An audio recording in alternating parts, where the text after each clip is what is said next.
আসসালামু আলাইকুম এভরিওয়ান। অনেকেরই একটা বিষয় জানার কথা যে রাজশাহী ওয়ারিয়র্সের স্কোয়াডে থাকা দুই পাকিস্তানি ক্রিকেটার ওপেনার সাহেবজাদা ফারহান এবং allrounder Mohammad Nawaz national duty পালন করতে তারা চলে গিয়েছে। আবারও সেটা শেষ করে তারা আবার ফেরত আসবে, দলের সাথে জয়েন করবে। মূলত পাকিস্তান শ্রীলঙ্কা মধ্যকার ৩ ম্যাচের টি-20 সিরিজ অনুষ্ঠিত হবে ৭ থেকে ১১ জানুয়ারি। তারপর ১২ জানুয়ারি তারা এসে আবার পুনরায় রাজশাহী ওয়ারিয়র্সের দলের সাথে জয়েন করবে। তবে মাঝের এই সময়ে যে রাজশাহী ওয়ারিয়র্সের মোট ৪টি ম্যাচ অনুষ্ঠিত হবে, অর্থাৎ আগামী ৮ এবং ৯ জানুয়ারি, তারপর আগামী ১১ এবং ১২ জানুয়ারি, এই ৪ ম্যাচের জন্য এই দুইজনের বিকল্প হিসেবে তো তাদের কাউকে না কাউকে লাগবে। সাহেবজাদা ফারহানের বিকল্প হিসেবে তারা মোহাম্মদ ওয়াসিম, সংযুক্ত আরব আমিরাতের ওপেনার ব্যাটসম্যানকে তারা আরো আগেই তার নাম ঘোষণা দিয়েছিল। সে বর্তমানে আজকে আইএল টি-20তে ফাইনাল ম্যাচ খেলছে ডিজার্ট ভাইপার্সের বিপক্ষে, তার দল এমআই এর হয়ে। আজকে ফাইনাল ম্যাচ শেষেই হয়তোবা আগামীকাল সে দলের সাথে সে জয়েন করবে। আর অন্যদিকে মোহাম্মদ নওয়াজের বিকল্প হিসেবে তারা জিম্বাবুয়ের ৩১ বছর বয়সী অলরাউন্ডার রায়ান বালের কথা ঘোষণা দিয়েছিল, পোস্ট করে জানিয়েছিল। এখন সেই রায়ান বাল দলের সাথে এসে জয়েন করেছে, আজকে সন্ধ্যায় জয়েন করেছে। এখন রায়ান বাল আসাতে মোহাম্মদ নওয়াজের বিকল্প হিসেবে তাকে খেলানো হবে। যদিও জিমি নিশামেরও আসার কথা রয়েছে, তবে জিমি নিশামের আইএল টি-20র মিশন শেষ হয়ে গেল, এখন পর্যন্ত জিমি নিশাম রাজশাহীর হয়ে জয়েন করেনি, হয়তোবা খুব শীঘ্রই জয়েন করবে।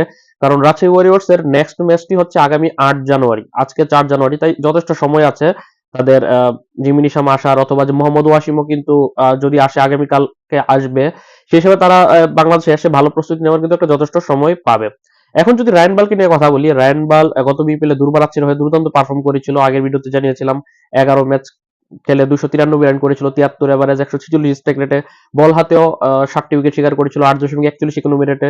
এমনকি এবছর জিম্বাবুয়ে জাতীয় দলের হয়েও যে ২৫টা টি-20 খেলেছে, সেখানেও ৫৫৮ রান করেছে, ৩১ এভারেজ, ১৪২ স্ট্রাইক রেটে, বল হাতে ৫টা উইকেট শিকার করেছে।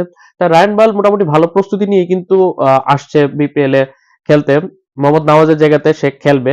যদিও নওয়াজ একটা জেনুইন অলরাউন্ডার, রায়ান বাল অন্য জায়গাতে অলরাউন্ডার হলেও তার মেইন স্ট্রং পয়েন্টটা হচ্ছে তার ব্যাটিং।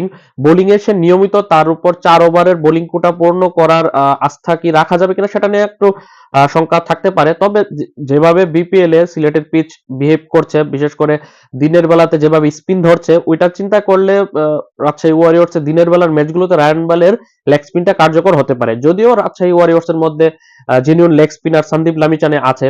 এখন সাহেবজাদা ফারহান এবং নওয়াজ হয়তোবা তারা পাকিস্তান সিরিজ শেষ করে আসবে, তার আগে এখন পর্যন্ত দলের সাথে যে একটি মেম্বার গুলো আছে তারা হচ্ছে পাকিস্তানি অলরাউন্ডার হোসেন তালাত এবং Jahandad Khan, Nepali leg spinner Sandeep Lamichhane, Sri Lankan pacer Binura Fernando, এই ৪ জন আছে। সাথে জয়েন করলো Ryan Burl, leg spinning allrounder ৫ জন। এছাড়া দলের সাথে কিন্তু মোহাম্মদ ওয়াসিম খুব শীঘ্রই জয়েন করলে ৬টা ক্রিকেটার হবে। জিমি নিশাম জয়েন করলে ৭ জন বিদেশি ক্রিকেটার হবে। এখন দেখার বিষয় রাজশাহী ওয়ারিয়র্স এর নেক্সট ম্যাচে তাদের একাদশটা কিরকম হয়।